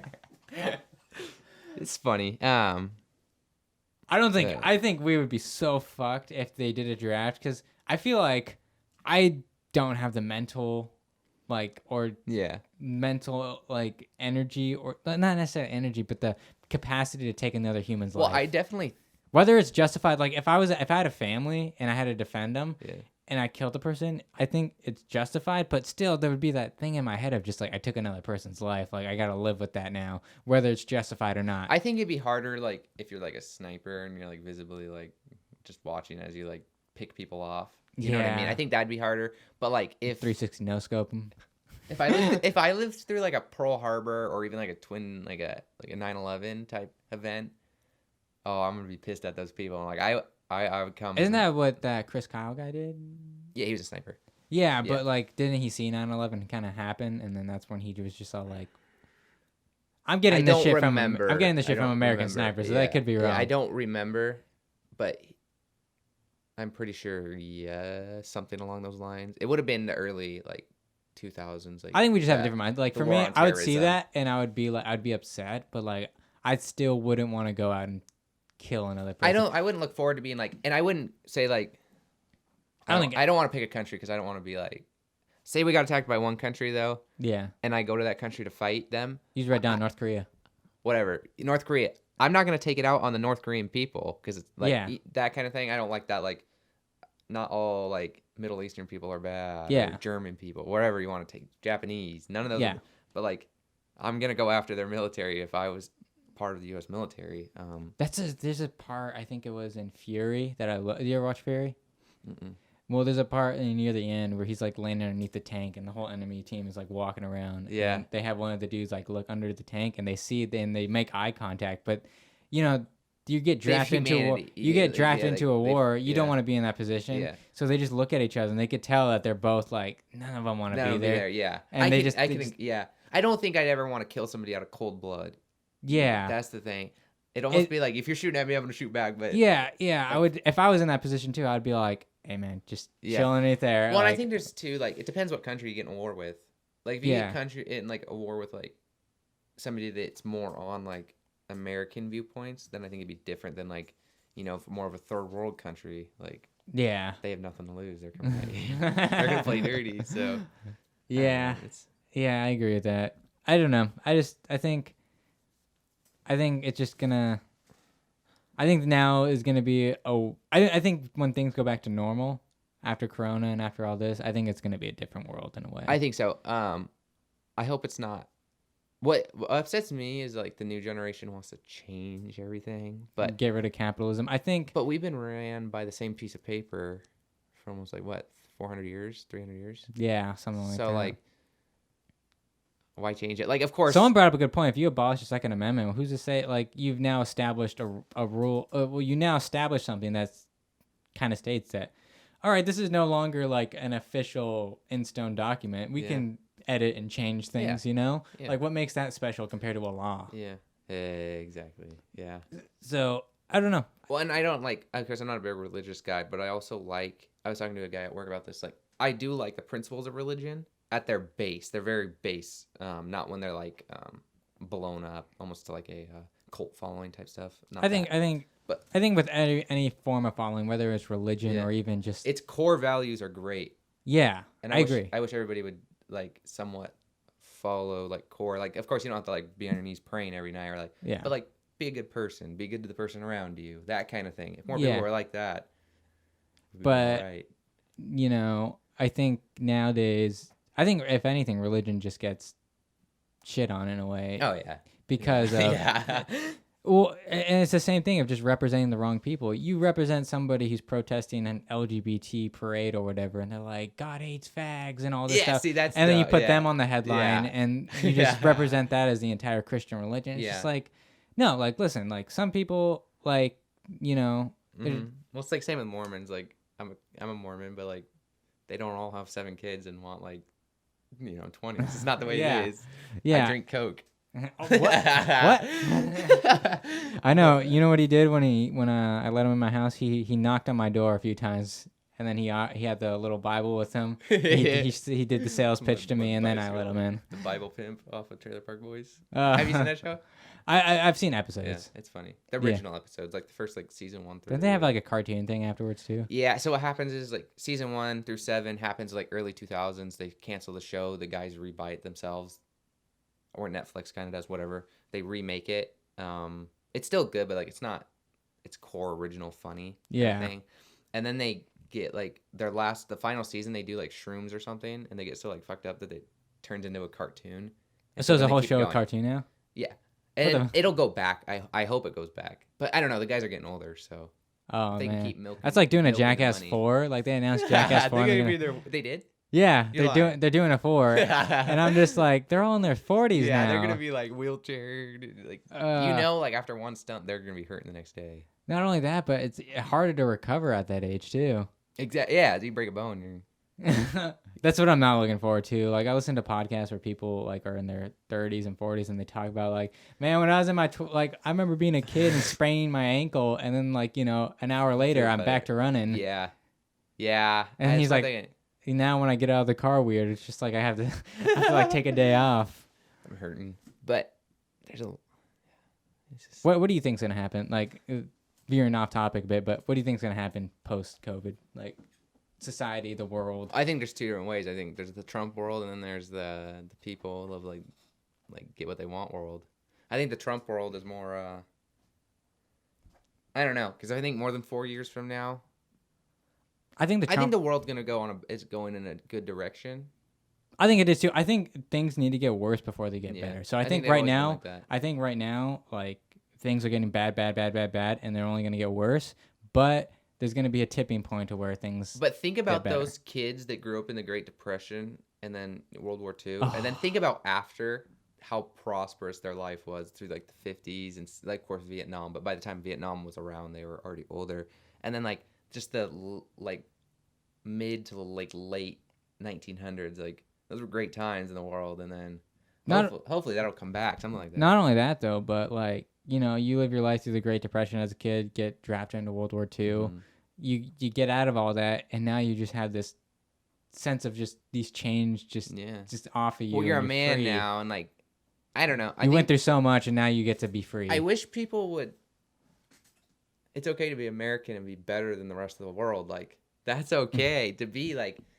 I'm sorry, but it is like it's American pride. I wish more people had that. And it doesn't mean like I don't know, like fuck Mexicans, don't let them in the. That's stupid. That's a stupid racist. Like you know what I mean? Like that's not American pride, but like I see a Chinese guy walking down the street. Jeremy, well, he's American. You see Jeremy I see Jeremy walking down the street. He's American, but like you know what I mean? Everybody should be an American. You're an American. I'm an American. And we're just together. Like we're just like what I was referencing to, like people who come from like horrible countries and come to America, they are proud to be a now American because of where they came from. Yeah. Well, that's my dad, his family when they came here, it was from Chile. I have a friend who's from Chile. Augusto Pinochet was still in office, and he was a dictator. And so like my dad and his 4 brothers and his dad, they would all get on like a little scooter and rip down to the market, stuff like that. Like you would never hear about that happening here, and like just how like hard his life was there. And then he comes to America and like how happy they are to be in America. Like these immigrants, most of them, they're happy to be here. 99% of them are happy to be here. Of course, you get that 0.1% that's like a terrorist or whatever. But yeah, that doesn't mean they're all terrorists. Yeah, I agree. And I think it's hard to find that line. But it's hard to find the line of not pissing everybody off and making everybody happy at the same time. Well, then I feel like if you ride that line, and this is somewhere I struggle too, especially with meeting new people or whatever, you ride that line of like trying to play both sides in a way to see where they land and not trying to offend anybody, but then you just come off as like, it's kind of dull. There's no like... Well, and I think it's important too for like a president to be with those times. Yeah. You get what I mean? Like, I don't want a president that's thinking like, I don't know, just that's thinking more like 1980s than he is 2010s or 2020s now. What was the thing Biden said that was like some old term or whatever? I didn't even know. And then I just remember, I can't remember what he said, but he said something that was like a word or a slang used like years and years ago. Yeah. I don't even know. Speaking of Biden and Trump and all that, though, dude, those debates, the whole pedophile stuff that's coming out. Oh yeah, did you watch the Jeffrey Epstein documentary? I haven't watched it. Is it good? Oh, it's really good, really good. Yeah. Is it gonna convince me that everybody's a pedophile? I think the show, in a way, Or did it walk the line? Someone brought up a really good point, is they paint Jeffrey Epstein as the king of this whole pedophile ring, when in reality, this is a way more broader picture than the show is presenting. It's presenting Jeffrey Epstein as the main... Like the kingpin of it. Yeah, or the antagonist. Like, he's the sole leader of this whole operation. But in reality, like, they touch on Prince Andrew and some other people. Yeah. But it's just like, for me, it kind of underestimated the sense of... There's a lot of people in power who did stuff here that, don't want stuff coming out. So I thought it was really good, but you keep that in mind in the sense of like, Jeffrey Epstein was definitely a part of it and was like was a key, chessboard mover. Yeah. But he's isn't the... He's one piece of the puzzle. Yeah, he's one piece of the puzzle pretty much. Okay, yeah, that's interesting to know. Because it does interest me. That part does interest me. It's like, weird. It is real. It's scary to think about too. Did you see that Tom Hanks just took residency in like, well, there's some country that like just announced that they made pedophilia like a mental disorder to where like they could, it's a mental disorder in a way where I believe it is. It's got to be some kind of mental disorder. I think it's a mental disorder in the sense of like if you go along the same argument as you can't control what you're attracted to. Can you cut this off camera? What I'm about to say. I don't want it on camera. But but like if being gay, I'm not saying gay is wrong, and I'm definitely not saying pedophilia is right. But you're friends with the pedophile. Exactly. So what is the difference between like how does that work? I want to know, and not even like saying gay is wrong. So I don't know. I don't know what you can leave on camera. I understand. I'm not saying gay is wrong, but like, or even like, but why do I like girls and he likes boys and he likes little boys? How does that work? Where's that going on in my brain saying? Yeah, that's what I want to know. I agree with that. I don't think there's anything problematic about that statement. That's what a genuine question. Yeah. Why do people think that way? What is it? Is it actually the way they were born, or is it a chemical? There's actually there's a good like study of just people who are sexually like molested or assaulted like at a young age. Yeah.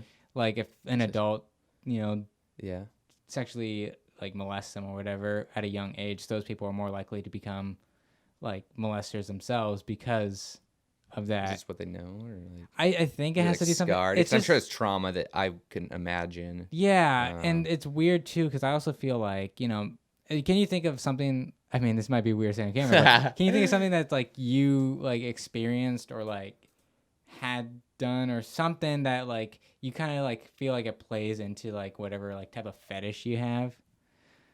Like for me, it's kind of hard to wrap your head around. Yeah, like why is my buddy like toes? I don't know.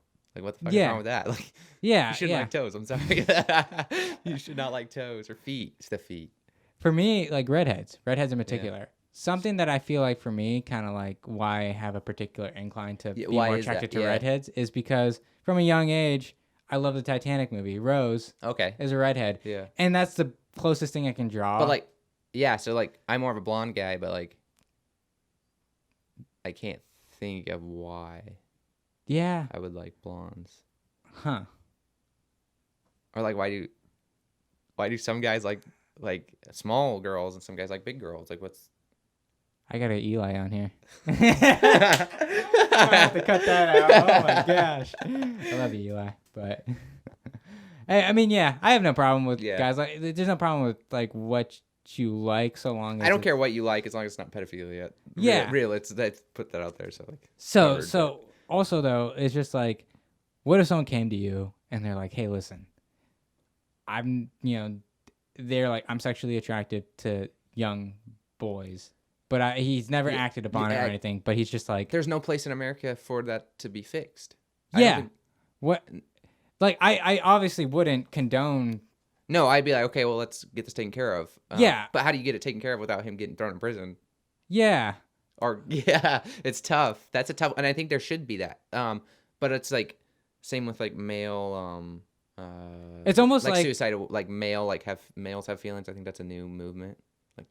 Like males have like... it's funny. Someone brought up a really good point, and I agree with it. Like, did you ever see the Jada and Will Smith conversation where I haven't watched it? She talks about how she like cheated on Will. I've heard of the memes, and then like he's like crying or whatever. Yeah. Someone brought up a good point. It's just all like you know, when a man shows like an I heard emotion, it just turns into Yeah, a Michael joke. Jordan. Yeah. Yeah.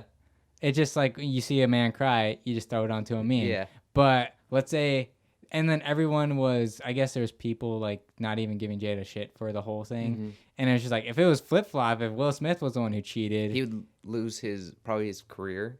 possibly, yeah. And everyone would be hating on him because he's a cheater. Well, I think and, like what's it? Tiger Woods uh-huh. when because I think he had an affair. Yeah, he did. Yeah. And then his wife like took a lot of his money because she couldn't live anywhere else. Like that is the biggest bullshit lie. Like, I wish. shit. Like, how can you just? Yeah. If I get married, she's signing that prenup. I'm not. I'm putting that out there right now. I don't need some even of that care. money. Yeah, but yeah, it's just I don't know. It's a hard thing. It's a weird thing too because same thing with the gay people. Like if you don't choose to be gay, you're just sexually attracted to the same gender.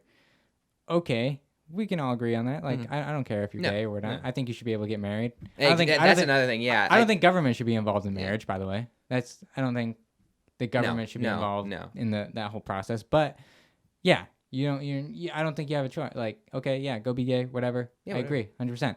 But the moment you say, oh yeah, he's a man and he's into younger boys. Yeah.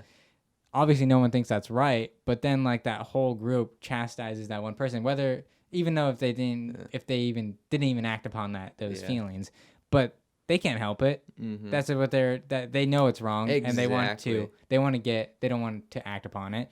But it's just like, how can you get better when everyone is knocking you down? No way. And I'm not at all like excusing or endorsing or anything of pedophilia. But all I'm saying is like there are people out there who probably just feel like they can't do anything because if they because imagine being attracted to something you can't have. Yeah, rightfully so. I'm not again. Yeah, rightfully so. But like that'd be tough. So like, how do you? Where do you find that help? Yeah, especially if you want the help and you're like, I'm not gonna act upon this, but I just want help. I want to tell somebody.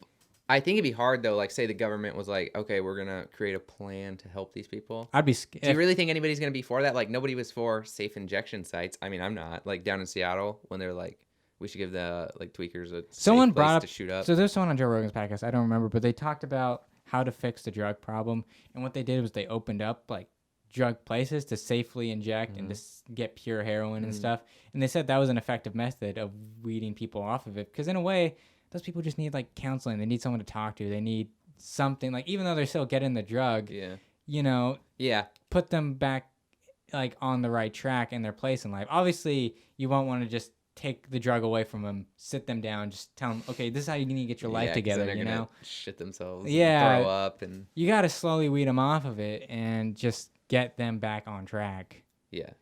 And I think there's going to be coming out of this, the whole Corona thing, post-Corona, there's going to be a lot more alcoholics. It's going to be a lot more drug users. And I just think that's just going to be a fact. Everyone's stuck in their house all the time. Well, I mean, look at the kids like the baby boomers, like the hippies, right? The baby boomers turned into the hippies. I think so, yeah. Yeah, those would have been like because baby boomers, those would have been like the early 50s, late 40s people. Yeah. And then they during teenagers during Vietnam, Woodstock. Yeah. 69. Woodstock was in 69. Good year. But that stuff. Yeah, it's just. So what's gonna happen to us? It's weird. I know. It'll be weird to look back and be because I like history. So what side of history am I on? Am I the ignorant side am I on the right side of history? It is going to be. I do look at it as 20 years from now, what are we going to look at the riots and protests? Mm-hmm. Is it going to be something that's looked upon proudly, or is it going to be like, this is when a group of Americans revolted against, I don't know. I just don't know. Well, it's common because another thing too, Rodney King? Yeah. Okay, that was completely wrong. But they destroyed LA and the riots and stuff, and do you ever see that video of the black man yelling at all the rioters and stuff because they destroyed his business and were I saw a woman doing that. It was a black woman yelling at the rioters. She was like, none of you live around here and you're here destroying my house, and my like the phone booth, the bus stop, that kind of stuff. Like you're destroying that. Like what do you? She's like, this is I think it was a low income community. Yeah. So she's like, how are you helping these people? You're destroying their Not stuff. only that, but like downtown areas where there's small businesses. Mm-hmm. Once like how businesses were already gonna have a hard time recovering from Corona. How do they even? Well, I heard I never found a real excuse for that. I heard excuses of they've been pushed to this. As far as like the African American community have been pushed to this, which I don't believe personally. Because I do believe there's oppression in America. There always will be. I think there's never going to be a cure for racism per se. No, because there's always going to be dumb, ignorant people. It's just the way there is. Like we one time we were talking, you said that there was like an actual like bar or whatever where there's actual white supremacists. You can't go into there. You said there was an area. I don't remember exactly. We're at Barnes and Noble. I don't know. I know there's like a group of them, like white supremacists over in Idaho somewhere. I'm not sure. Them, right? No, you mullet. So the mullet skinhead. They need to get the skullet, but no, I don't know. To me, there can't be that much oppression if there was a black president. Because if there was that much oppression, somebody would have offed him a long time ago. Coming up, you know what I mean? I was for sure Donald Trump was going to get assassinated at some point. I'm surprised he's been here this long. Yeah, honestly. What do you think about Antifa being labeled as a terrorist group? I mean, personally, I don't know what Antifa does. I never heard of Antifa before all these. So. I have, and there's a good Steven Crowder video where one of the dudes tries to get recruited into Antifa or whatever, and they like hand him a knife and stuff, and they're like, it's a crazy thing. I'm all for like getting together, protesting, and being against a certain thing, but it gets to that limit of like. I mean, KKK is pretty much Antifa, like like they both go around destroying shit, beating up people that don't believe what they believe. It's not right. I think it's fine to be Republican. It's fine to be a liberal. We live in a country where you can disagree. It shouldn't be. That's fine. Don't be too far one thing, no, because then you're just like.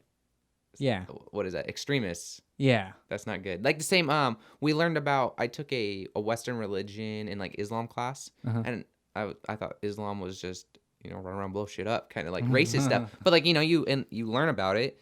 In Islam, at its core, is a very peaceful. Like you're not supposed to fight on certain days because it says not to. But it's like as soon as that gets mixed up and then turned into, especially in Western culture, we don't see the good of Islam. We only see the whack jobs. I also think that like there's a separation between cultures. Like what we hear from Islam is different from what it actually is. Like if you were to go there. Yeah. I think maybe possibly. I don't know. Some places I still might not want to go, but. Well, yeah, I think there's areas that ISIS will occupy that you shouldn't. Yeah. Probably shouldn't go. There's a funny Ice Poseidon thing where they talk about live streaming, just walking into an ISIS camp, just live streaming it. Yeah. Oh man. Yeah. I mean, I was thinking like just saving up like a bunch of money and just leaving the country come November because I just. Well, I know a guy. I work with a guy, and he went to Mexico. He's from America. He's Mexican, but he went to Mexico to live there to see what it's like.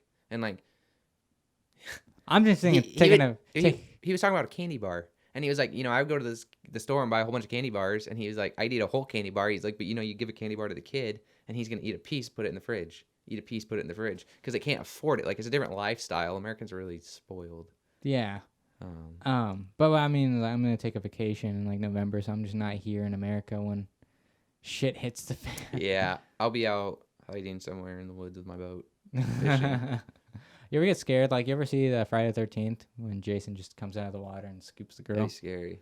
I don't fish in too many rivers that I couldn't see what's below me. What if it was just pitch black and you just saw like a hand? I haven't floated in the dark yet, but I know like guides. Oh, would you be scared fishing in the dark? That'd be so scary. No, so okay, you can't fish once wintertime comes. Like once the daylights change, they do the whatever. Fishing gets a lot more. You have a window. Like right now, I could fish early morning. You wouldn't want to fish mid afternoon because it's hot, and then evening, late into the evening. But during the winter, you can do a float in 8 hours, but that's probably the only daylight you have is that 8 hours. So you got to be on there from morning till pretty much dusk, which is at like 3 o'clock. So it's not that late. So it's hard. You got to find that window. So you got to get on the river when it's pretty much dark. And so I'm going to put lights on my boat. Is it scary though? Like if you were like to go fishing at midnight or something? I've never done it. I don't think so, no. What if you just like heard weird noises and shit? Well, I mean, there's nothing in the woods that isn't there. The only thing that scares me about the woods is other people. Because there's nothing in the woods that isn't there in the daylight. Yeah, but then you like hear some shit like Cloverfield where like a satellite falls into the water and then it wakes up this dormant creature and then it just like wakes up from the water and crawls out of the Atlantic Ocean and destroys New York. What if you just like accidentally drop something off your boat and you're like, oh, and then you just start like hearing like your boat rattle and you see something you see Nessie come out of the water? You telling me you wouldn't be scared of Nessie? They were saying Nessie might be an eel. Huh. I don't know. Honestly, I didn't even think it was real to begin with. I thought it was like an illusion of the photo of like it. Yeah. Like a log being placed weirdly and then something else being over it. It's probably. I wish Bigfoot was real, like I said, though, because. Fuck no, I don't wish Bigfoot was real. You just go rowing down river, you see a big ass monkey over there. That motherfucker could probably swim and eat my ass, bro. I can't deal with that. Probably, yeah. Yeah, no, I would rather have Bigfoot though than Nessie. What about you? I just feel like if I was in a boat and I just saw a humongous ass creature just start rising from it, I'd just shoot myself. Fuck that. I just shoot myself. That's it. I just kill myself. I don't want to deal with that. I don't know. I've never seen anything like that. Like, I don't know. No shit, you haven't. Shit don't exist. I don't know what I would do. Well, we haven't discovered like what? The ocean. Most of the ocean is not. But like, as far as Bigfoot, I don't know. I don't think so. Do you ever put yourself in like the shoes of like a character from a film and think, would you go through all of that just to live? The Revenant. Yeah, would you go through all that? Grizzly bear attack. And, like, I'd just shoot myself. I'd be it. I don't know. I don't think your human mind works like that. I think it's like, I'm gonna push through and just like it's human will. Your human will is not to kill yourself. It's to. I don't know, man. maybe, but like if I was in a situation like Aliens where I'm on like a ship and there's like I'm the only one left alive and there's just an alien walking around dormant, I'm like, nope, fuck it, dude. Like, that'd be scary. I hope the aliens are ugly. Oh, can you imagine if they're like bomb, like female looking things? That'd be cool. Have you ever seen Without a Paddle? No. So Without a Paddle, you know who DB Cooper is? No. Okay, I'll tell you. I'm all into movies. It's a pretty interesting story. It's a real. So DB Cooper is real. Without a Paddle is not. But DB Cooper, 80s, I want to say. Mm-hmm. It actually took place in Washington. I don't know if they were flying from Oregon to Seattle, or I think it was from Oregon to Seattle from Portland. And you cross over. No, I bet it was Seattle. But whatever happened was he hijacked the plane and he made them land. As you do. He made them land. He made them get the passengers off, give him $1 million or whatever, and then bring his parachutes. And he's jumping from a commercial airliner. Well, so what happened was he jumped. He jumped with all the money, and they never found him. They found some of his money. I heard about that on the banks of the Columbia River, and it was the same money because they, of course, mark it. Yeah. But they never figured out who it was ever, and it's a cold case now, which is crazy to think somebody could hijack a plane, get away with it, parachute with the money. Yeah. Because, even if he died, the money's somewhere. It is, yeah. It's somewhere. Somebody found it. I wouldn't say anything if I found it. No. But, so Without It's just like, how do you think I got all this camera equipment? So Without a Paddle is about these, like, 3 grown-ups, and they, like, reminisce about them being kids. And, like, their buddy had died or something, and he'd been obsessed with DB Cooper and, like, solving the mystery. So they go out to solve it. Well, they get in, like, it's a funny movie. So, like, they get into trouble and they lose their boat and stuff. So it's called Without a Paddle. Well, they're walking through the woods and like these like beautiful women like come down out of the trees and they're like, and then the girls like they go up to their like tree houses to like eat or whatever. I don't remember, but like they pull up their sleeves and it's just like hairy, like their legs are just hairy and they're like, oh my god, these beautiful girls, and they're just hairy. That was pretty funny. But now in 2020, that's probably what's gonna happen. Yeah, I gotta accept that because girls are allowed to. They were always allowed to do that, Gage. You sick fuck. No, but I don't care. I do want to be able to have a wife that can stay home and take care of the kids. if somebody doesn't. I don't. You see, a lot of people think that that's like the worst thing ever. But like, I feel like if a woman wants that, if they want to be, don't want to work, want to stay home, That's it, right? cook, clean, well, all that stuff. Yeah. The traditional like stereotypical thing. I don't think it should be like. I think the woman should be able to decide what she wants, but I also don't think of course it should we're be not gonna force. chastised by society. Like, how dare you? You let your man work all the time. You just stay home and cook and clean. Well, if it's my choice and like her choice, I'm fine with it. I just don't want. I'm not gonna be that husband that like the stereotypical like stay at home wife. Come home after work, beat her, and then like that's not what I want. Like I want that steak a little burnt. Where's my beer, woman? Like that kind of thing. Like that's not what I want. Obviously, there's the stereotypes within that too. I don't want that. So whatever society might think is not true. I mean, I don't know. You got a mullet. I wouldn't put it past that'll be gone soon. Really? You gonna cut off your mullet? It depends on how the police goes. But yeah, if I become a mullet police officer. Would it? Well, holy shit. I don't know. Would that be like a symbol of peace and like? No, that'd be a symbol of we got a Nazi on our squad. That's stereotyping though. Why is it okay for them to do that? Because I guarantee if I went down and was like walk down Seattle right now, I get my ass beat for having a mullet, for being racist and stuff. You know what I mean? Wearing your Trump shirt? Yeah, definitely. But that doesn't make me racist. That doesn't make me hate black people. Or something that I always say is that no matter what side of the political spectrum you're on, everybody wants to just make the world a better place in their own eyes and ways of seeing it. So theoretically, everyone agrees on the same term of... Now, I mean, there's anomalies there, but in the same sense, everyone, whatever agenda they are pushing, they think that's going to be the best way society and people should live or be run, Yeah. Whatever the idea it is, though. Yeah. Well, I think that's hard because your ideas are never going to please everybody. Exactly. So it makes it hard. Yeah. Like, I want boogie bombs back in Fortnite. Some people don't. Yeah. They're just wrong. They got rid of... Yeah, see, once they put cars in, it was wrong. Once they did the new map. Oh, season 2? When they put Tilted Towers in, that was okay. But as soon as they went after Tilted Towers, like orbs and whatever, I don't know. I just fell out of it. And people got too good at it. I couldn't build fast enough. Yeah, I don't build at all. I'm shit at building, not going to lie. But the bushes are what's key. Yeah, hiding in the bushes. The thing is, I don't know why people care if you only have one kill to win the game, because that final kill is all that matters. Yeah, that is true. Not only that, though, but have you played the new map, Season 2? I played... It's like a whole water map. Now. Yeah, I've seen it. My little brother still plays it. Oh, what's his gamer tag? I think it's Game and Pete. Game and Pete? Game and Pete. Titanic Zombies.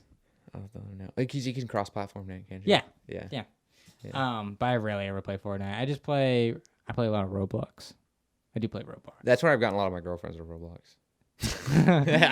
Yeah. I went on the Jeffrey Epstein server. Shit was just ranking them digits. But yeah, definitely check out the documentary because I definitely want to talk to you about it. Well, I just finished The Last Dance, Michael Jordan's documentary. I haven't seen it. So I've been bored, so I can watch that now. Once I finish. Oh, did you finish the Kurt Cobain book? No, Oh yeah, I did finish it. It was good. It's kind of sad. I didn't like in the end. The author kind of spit because like Kurt Cobain's death was Wait, he died. Kurt Cobain. Wow, he just spoiled the fucking. I'm not reading it now. He just spoiled that shit for me. But like they don't know how. Like they know he killed himself, whatever. But like they don't know. And then a speculation. Of but like Courtney they completely summarized how his final hours were. Yeah, I didn't like that. That is a weird. That is a weird area. I mean, there's.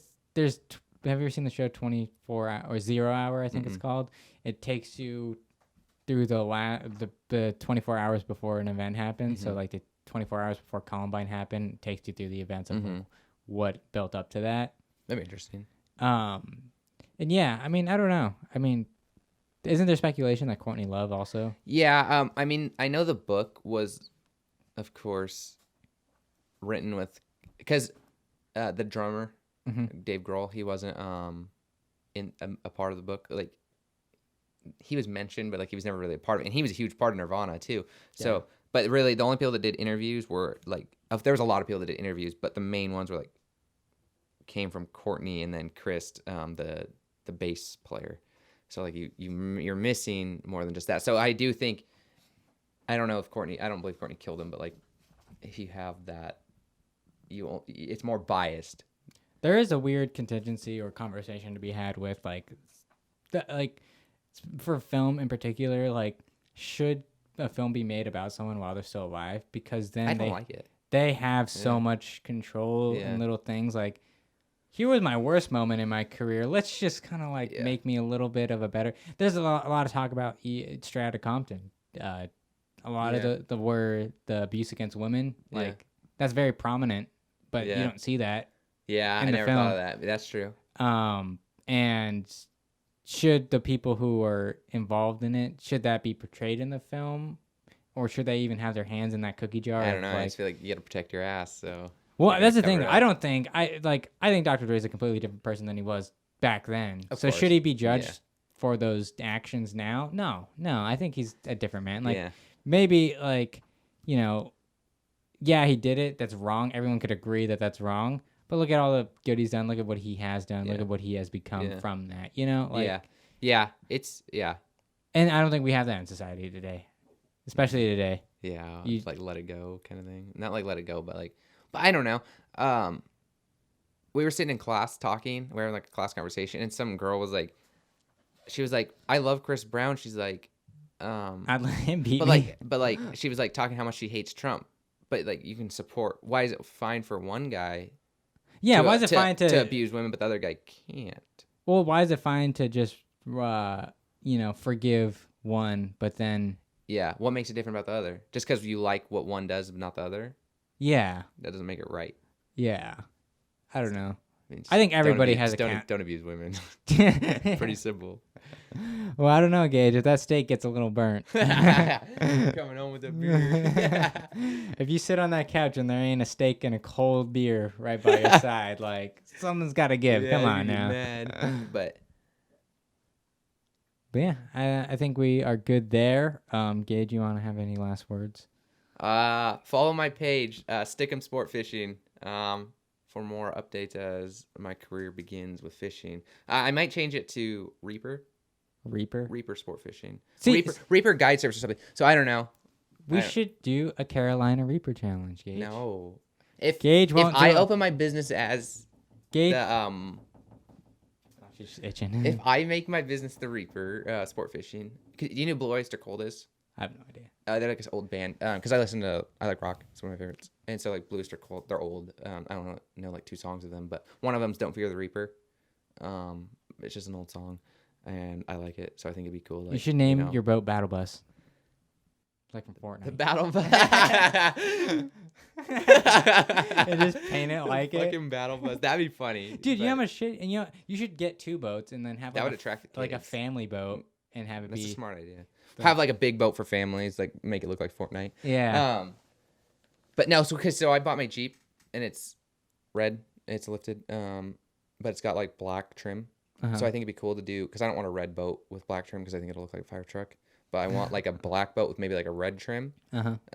I think that would look cool. And then maybe like get like a Reaper somehow put on there, like a sticker, a cool Reaper looking thing. Yeah. Design a logo or something. I don't know, but I think Reaper would be cool. Yeah. Should I put that on there though? Because that's not you'll probably have to cut this out, but like, because like it's not a business. I don't want somebody stealing it. I don't think they will. Whatever. No. But yeah, Gage doesn't want to do a hot sauce with me. Yeah, I'm sorry. I can't handle it. My last name's could. Hernandez, but I'm I can't Gringo. handle hot stuff either, but it's just the challenge itself. No. It's only gonna last like 20 minutes. It's gonna hurt for a long time, and I'm not gonna be able to drink water or anything. I'm not gonna do it. And I gotta fish tomorrow and be up early. It's what my stomach's hurting. Wait, this isn't you taking 10 shots of vodka, Gage. This is No, just a it dab is, of hot yeah. sauce. No, okay. So though I'll go. We were in the cafeteria once, Uh-huh. and this guy, these twins, they were just. Well, they already had. Well, They're you already have a problem when you say twins. They just did dumb shit. Like one stuck a fork in the outlet. Did he die? No, but like, why would you do that? He just fucking blew off the grid of that side of the school. But no, we were at, I think this was my junior year, so the seniors above us were like, Yeah. I dare you to fill this with hot sauce, and it was like ghost pepper hot sauce, and his celery stick was like that, and has he filled it full, and ate it. Like you could see his pores like open up and like just mucus everywhere, and like it was so fucking funny. It was so funny. And then the one time he See, it's entertaining to watch, which is why you should do it. no Gage, you're just a baby. that's okay. All right, Gage. It was great having you on. We got to get Jeremy on here too. Yeah, get all of us. If you can. I'll be Yeah. back on. Yeah, that'd be dope. So my little next setup, because I'm in the process of moving right now, is gonna get like a full-on table with 4 mics. That'd be cool. Yeah, so I can have 4 people on. We could do like different topics. Sometimes. Fortnite. We could do like, yeah. Fortnite. Yeah, I could do Fortnite. I could get on and Roblox. like playing What, Gage? What was your experience on Jeffrey's Island? Fortnite. On Jeffrey Epstein's island. Well, first off, He didn't have no fish there, so I wasn't wanting to be there. But, no. Yes, thank you. Deuces, guys.